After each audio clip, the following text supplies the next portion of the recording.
Hey YouTube, welcome back to Homegrown Outdoors. Long time no see. Sorry about that. It's the holidays wrapping up 2020, so in the midst of all the other crazy stuff that's going on, we've just been a little bit busy around here. So I did want to sort of circle back on some knife reviews that I've done throughout 2020. So Homegrown is all about outdoor American gear that's made in the US. So everything that I review is made in the United States. That story can mean different things for different products, and I try to lay that out for all the different stuff that I look at. All these are the knives that I reviewed through 2020. They're all made in the US.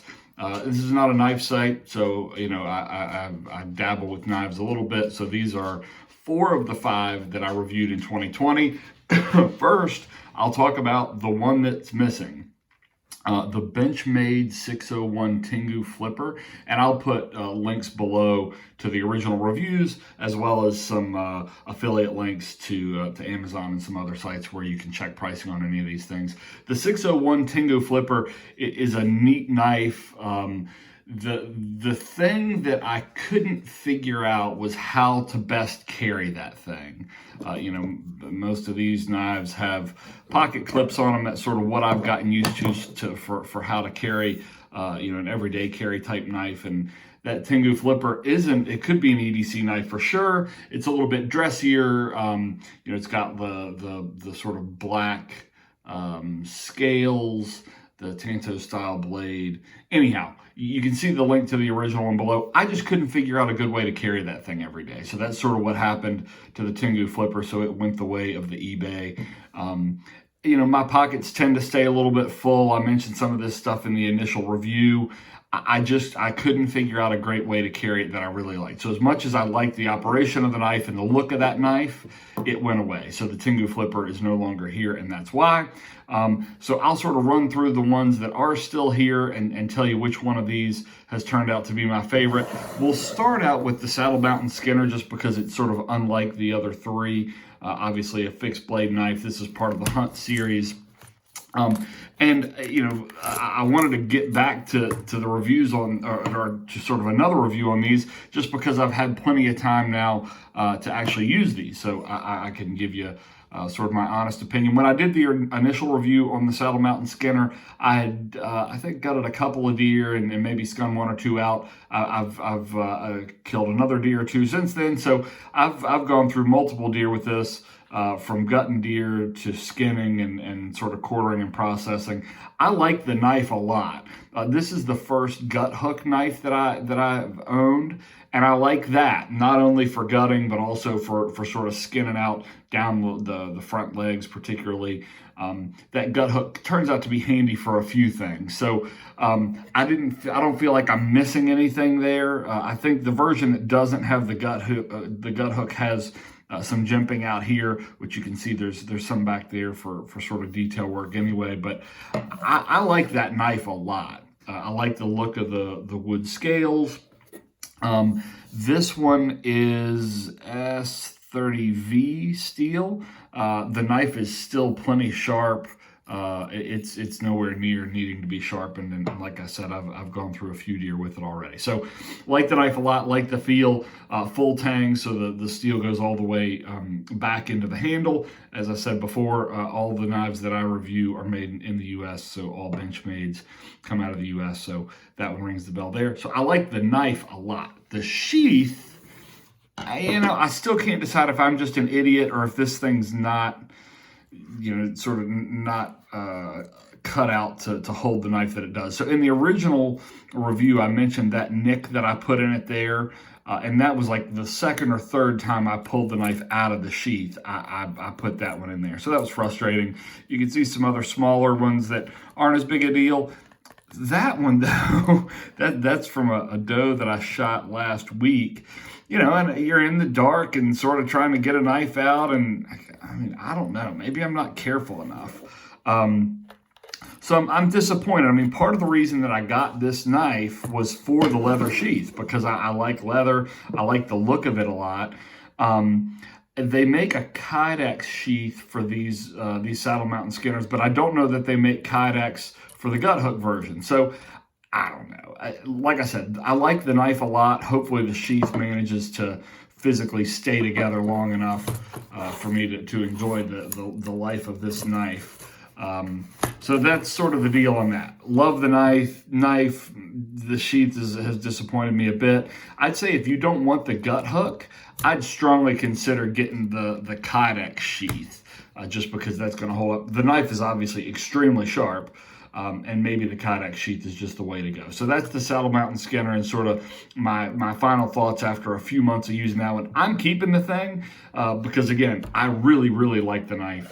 I just wish that the sheath would hold up against my stupidity or use or whatever a bit better. So feel free to chime in below. I mean, I don't have a lot of experience carrying leather sheaths, but I don't know, that has not met my expectations. So these three are the other everyday carry knives that we went over in 2020. So that is the Buck 110 Slim Select. This is the Benchmade Mini Bugout. This was the Stormtrooper version, which comes in white scales and that black blade that I dyed. So if you look back at the original video, you can learn a little bit about the process that I used to dye that. I think that dye job has held up pretty well. And this is the Northfork, Benchmade Northfork. So I've had plenty of opportunity to use all three of these.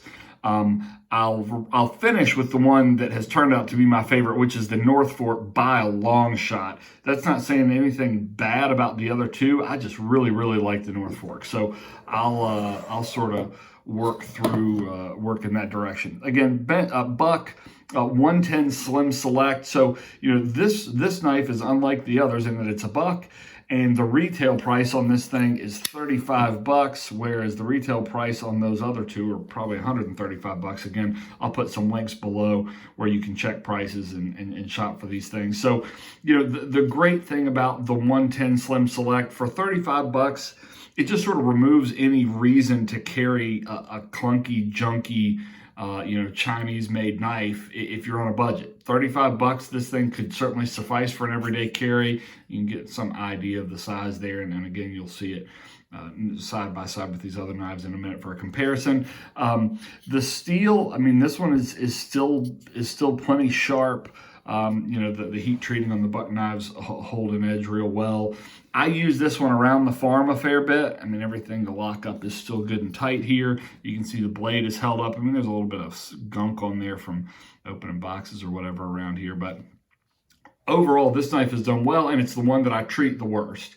So if I'm going out on the farm, I know I'm going to be working on fence or whatever, working around outside. This is the one that I typically clip onto my pocket, and it's held up great. So for this price point, I got nothing but good stuff to say about the 110 Slim Select. You can get it in a handful of different colors.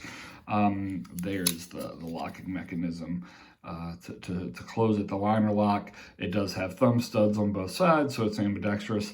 You can also swap out the pocket clip to put in on either side as well.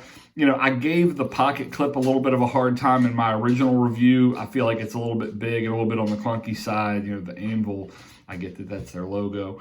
But it's funny, a guy just chimed in on that video here in the last couple of days and said he really likes the pocket clip. So he thought it was funny that I called that out of something I didn't like. So overall, for $35, that sucker there is hard to beat. So nothing but good stuff to say about that buck. And hopefully I can get around to reviewing some more buck knives in 2021. I just sort of didn't have the time to fool with it this year. But 110 Slim Select on a budget is fantastic. The Benchmade Mini Bugout. So I'm the only guy in America, evidently, that doesn't have the original Bugout, but obviously that was an extremely popular knife. The Mini Bugout was attractive to me because I like carrying knives in the sort of fifth pocket, that little pocket on your jeans on the right-hand side in the front.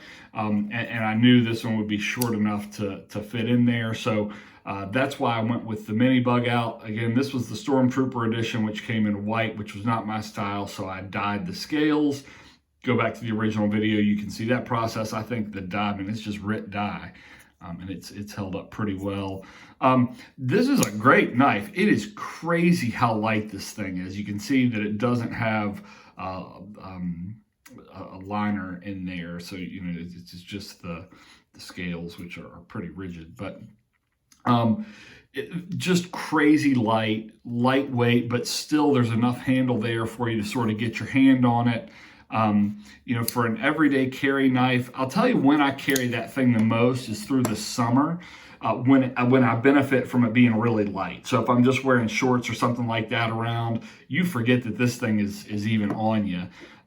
So for that purpose, it's great. It's got the Benchmade action. You can tune that a little bit to sort of suit yourself. I'm happy with this knife. I just end up not carrying it that often, and I'll sort of get to that. Get to the why of that once I get over to this Northfork. The edge retention has been great on this knife as well. I mean, all of these things are still good and sharp. That's an S30V blade on there as well. It does have the coated black blade, which as you can see, it shows wear. That's what these coated blades do. If I had it to do again, and I may buy a Bugout at some point down the road, I'll go with a regular satin blade. The coated blade has turned out not to be my thing because I actually use my knives and it dings them up. 5 years down the road when I've really beaten this thing up, I probably won't mind it as bad, but it was, it's like anything else. The first few scratches and smudges you put on something kind of irritate you. I think I end up not carrying this thing. It is substantial. It's not flimsy. It doesn't feel cheap or anything like that. It is so doggone light though. I think I've just ended up preferring the feel of the Northfork because it's a little bit more substantial. But again, I got nothing but good stuff to say about the Mini Bugout. It's a great knife. It's done everything that I've asked it to do. Good blade material, edge retention, all that stuff is great. I like the pocket clip. It sort of buries down deep in your pocket. So for a small EDC, I would consider that one and recommend that one. So that's the Benchmade Mini Bugout, sort of my last thoughts on that one. And then the knife that has turned out to be by far the favorite knife that I reviewed in 2020. And then I've been carrying, I'd say 9 days out of 10. So when I bought this knife, I like I think they call it diamond wood is their name for that stabilized wood sort of resin material that they use for these wood scales.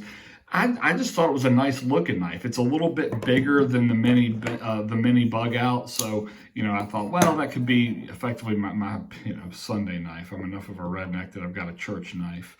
So it's a little bit bigger than the Mini Bugout. It's better looking knife in my opinion. I like the satin blade. I like the wood scale. So that's what I figured I was buying. Just sort of a knife that I would carry that was a little bit nicer, but that I probably wouldn't want to tear up.